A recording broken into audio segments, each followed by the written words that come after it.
next guest introduced a bill to streamline the issuance of air permits for oil drilling, and it's set to go to the floor this week for a vote. Republican Congressman Cory Gardner of Colorado is here to talk about I guess drilling for oil in Alaska. So a lot of people say, what the heck is the guy from Colorado coming to New York to talk to you about Alaska? So we'll let you explain that first. Energy security and job creation, that's what this bill is about. That's what our focus in Congress has been about as we try to find relief for consumers at the pump.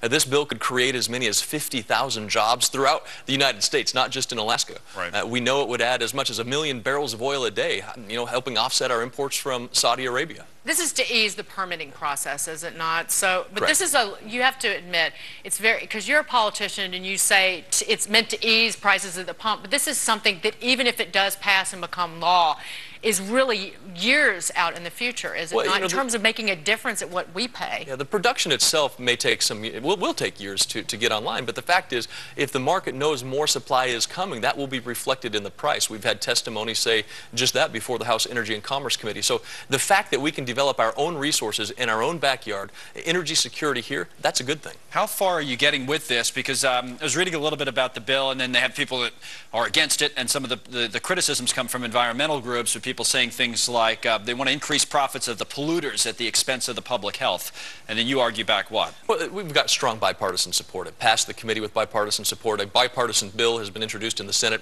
to do the exact same thing. And again, we've got to wean ourselves off of Middle East oil.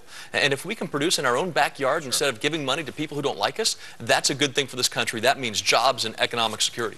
This basically deals with the EPA versus the Environmental Appeals Board.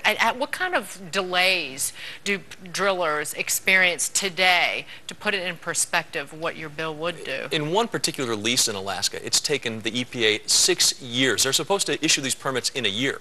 Under current law. It's taken the EPA over 6 years now to deal with this permit because it's ping-ponged between the EPA and the Environmental Appeals Board. The Environmental Appeals Board wasn't even created by Congress. It was created by the bureaucrats at the EPA. And should take how long, do you figure, if you're going to be able to get this passed? This will say 6 months you've got to issue or deny a permit. Okay. We're dealing with activities that take 30 days. All right, Congressman, thank you very much. It's good to see you. Thanks for having me. Thanks for coming in. Keep us up to date on this. From Alaska to Colorado to New York City.